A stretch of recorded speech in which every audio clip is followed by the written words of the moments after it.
मोकामा में बाहुबली अनंत सिंह जो कि विधायक हैं और पिछले दिनों आमने सामने थे सूरजभान सिंह और अनंत सिंह। जी हां, चुनाव के दौरान दोनों के बीच में जबरदस्त टक्कर हुई। भले सूरजभान सिंह सीधे सीधे चुनाव नहीं लड़ रहे थे, उनकी पत्नी वीणा देवी चुनाव लड़ रही थी, लेकिन शिकस्त मिलती है वीणा देवी को, यानी कि सूरजभान सिंह के खेमे को शिकस्त मिलती है। यह अलग बात है कि उसके बाद अनंत सिंह बेऊर जेल पहुंच जाते हैं, लेकिन एक बार फिर उनकी गैर मौजूदगी में सूरजभान सिंह अब नए पैंतरे दिखाना शुरू कर चुके हैं।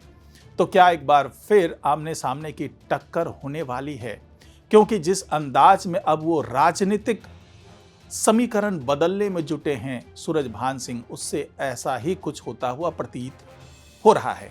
तो इसी पर चर्चा होगी आज के इस वीडियो में, तो इस वीडियो को आखिर तक जरूर देखिएगा। नमस्कार, मैं हूं डॉक्टर सुरजीत सिंह और आप देख रहे हैं YBN बिहार झारखंड। अगर आपने अभी तक इसे सब्सक्राइब नहीं किया है तो सब्सक्राइब कर लीजिए, और अगर आपको ये वीडियो अच्छा लगे तो लाइक कीजिए, शेयर कीजिए और कमेंट जरूर कीजिए।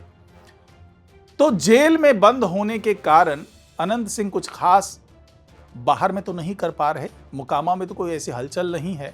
उनके समर्थकों का जोश भी ठंडा पड़ा हुआ है। यह अलग बात है कि अनंत सिंह फिर से बाहर निकलने के लिए हर दाव पेच लगा रहे हैं, दबाव की राजनीति कर रहे हैं, जिद ठान के बैठे हुए हैं। लेकिन इसी बीच एक खबर आती है कि सूरजभान सिंह अब एक बार फिर से पाला बदल रहे हैं। पाला बदल रहे हैं यानी कि आरजेडी से वापस अब पशुपति पारस की जो पार्टी है RLJSJP वाली, तो वहां पर यानी कि राष्ट्रीय जनशक्ति पार्टी जो है, वहां पर अब वापस आने की फिराक में है सूरजभान सिंह। तो इसके पीछे का गणित क्या है, इसके पीछे का समीकरण क्या है? क्योंकि जाहिर सी बात है आरजेडी बड़ी पार्टी है, पशुपति पारस तो अभी हाशिए पर हैं, उनके पास कुछ बचा नहीं है। लेकिन पशुपति पारस ने दही चूड़ा का भोज दिया था, तो उस भोज में जिस तरीके से पहुंचे सूरजभान सिंह और वहां से जो एक संकेत मिला, क्योंकि सूरजभान सिंह से जब मीडिया कर्मियों ने पूछा कि क्या वो वापसी कर रहे हैं, तो उन्होंने कहा कि ये तो हमारा घर है, यहाँ पर आना क्या जाना क्या। लेकिन पशुपति पारस ने साफ साफ कह दिया कि ये तो वापस लौट चुके हैं। तो क्या आरजेडी से निकल करके सूरजभान सिंह वापस पशुपति पारस के खेमे में आने वाले हैं? और इसके पीछे की वजह क्या हो सकती है? तो वजह साफ साफ यही है कि सूरजभान सिंह यही चाहते हैं कि वो एक बार फिर से राजनीति की मुख्य धारा में लौटे, क्योंकि जब फाइट हो रही थी मोकामा में,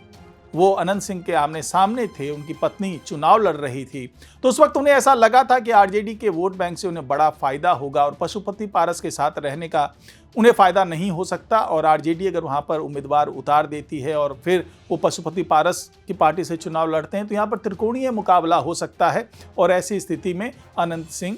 जीत सकते हैं। तो यही वजह थी कि उन्होंने पाला बदला, क्योंकि एक दिन पहले तक वो यही कह रहे थे कि हम तो भाई रामविलास पासवान जहां मुझे छोड़ के गए थे मैं वहीं पर हूं, यानी कि पशुपति पारस की पार्टी में ही हूं। लेकिन अचानक 2-3 दिन के बाद में ऐसा होता है कि वो तेजस्वी यादव के अनुरोध को मान लेते हैं और वो आरजेडी में चले जाते हैं। हालांकि इसका कोई दुख पशुपति पारस को नहीं था, क्योंकि वो अब चुनाव से अलग हो चुके थे, उनकी पार्टी बहुत सक्रिय तौर पर चुनाव लड़ नहीं रही थी। तो ऐसी स्थिति में सूरजभान सिंह को पशुपति पारस की पार्टी का समर्थन तो था ही, साथ ही आरजेडी का उम्मीदवार बनकर के वीणा देवी अनंत सिंह के आमने सामने आ गई। अब वहां से चुनावी गणित को साधने की कोशिश की गई, आरजेडी ने पूरा जोर लगा दिया और इसी दौरान दुलारचंद वाला मामला हो जाता है, वो कांड हो जाता है, जिसके तहत जो अनंत सिंह है वो नामजद आरोपी बनाए जाते हैं, 5 नामजद आरोपी बनाए जाते हैं और अनंत सिंह जो है वो जेल चले जाते हैं। लेकिन इस दौरान भी अनंत सिंह यही कहते हुए नजर आते हैं कि ये पूरी साजिश जो है वो सूरजभान सिंह की करवाई हुई है, सूरजभान सिंह ने ही ऐसा सब कुछ करवाया है और उसी के कारण ये पूरी साजिश का हिस्सा सूरजभान सिंह है। अब समझ में ये आने लगा है कि सूरजभान सिंह जिस तरह से अब पाला बदलने की कोशिश में है, तो क्या ऐसा लग रहा है कि इस मामले में अब सूरजभान सिंह के पास भी जांच की आंच पहुंचने वाली है? क्योंकि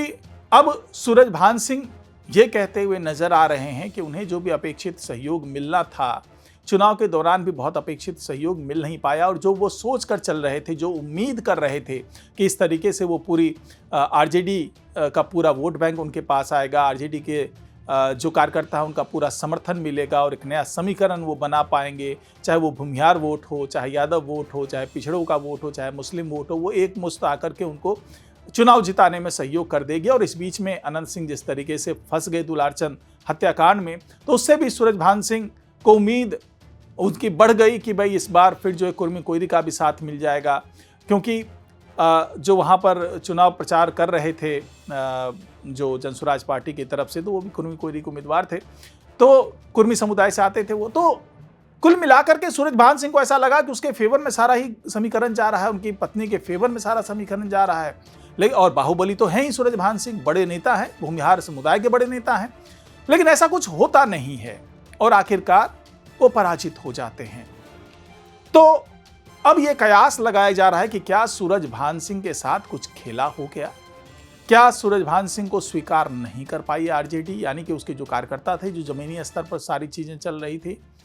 या हुआ ऐसा क्या कि सब कुछ अनुकूल माहौल होने के बावजूद वो चुनाव हार गई, यानी कि वीणा देवी चुनाव हार गई। तो शायद ऐसी ही कोई वजह थी, कोई ऐसा फांस था जिसके कारण अब सूरजभान सिंह आरजेडी को छोड़ करके वापस पशुपति पारस का दामन थामने की तरफ बढ़ चुके हैं। क्योंकि पशुपति पारस ने तो कह दिया, ये अलग बात है कि सूरजभान सिंह ने अभी कहा नहीं है, ऐसा ही कुछ कहा था पहले भी, जब उन्होंने कहा था कि पशुपति पारस का साथ नहीं छोड़ेंगे और दूसरे ही दिन वो आरजेडी के साथ नजर आ रहे थे। तो उनके कहने या ना कहने से कोई फर्क ज़्यादा नहीं पड़ता है, क्योंकि वो एक मंजे हुए राजनेता हैं। जब तक वो कदम उठा नहीं देते हैं तब तक वो को बयान नहीं देते हैं। अब ये समझ में आने लगा है कि क्या एक बार फिर से मोकामा में जो अनंत सिंह हैं और सूरजभान सिंह दोनों के बीच में एक बार फिर से टक्कर होगी, क्या एक बार फिर से क्योंकि अभी तक वो विधायक पद का शपथ लिया नहीं है और ये जिद ठान के बैठे हैं अनंत सिंह की, जब तक वो जेल से बाहर आएंगे नहीं तब तक वो जेल के अंदर तो विधायक पद की शपथ लेंगे नहीं।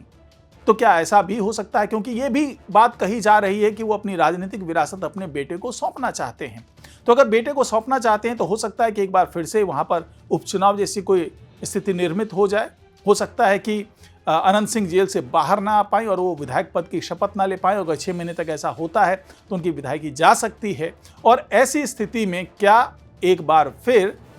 सूरजभान सिंह आमने सामने होंगे, भले अनंत सिंह ना हो, उनके बेटे हों, तो एक बार फिर से क्या शतरंज की बिसात बिछने वाली है, राजनीतिक शतरंज की बिसात। तो ये तमाम कयास हैं जो लगाए जा रहे हैं सूरजभान सिंह के इस दही चूड़ा भोज में आने के कारण, और सूरजभान सिंह के जिस तरीके से पाला बदलने की चर्चा हो रही है उससे ये बात निकल करके सामने आ रही है कि हो सकता है कि वो एक बार फिर पशुपति पारस के साथ में यहाँ पर चुनाव लड़ते हुए नजर आए, यानी कि उनकी पार्टी की तरफ से वो ताल ठोकते हुए नजर आए और अनंत सिंह की जो राजनीतिक विरासत जिसको मिलने वाली है उसको चुनौती देते हुए नजर आए। तो फिलहाल आज की रिपोर्ट में इतना ही। नमस्कार।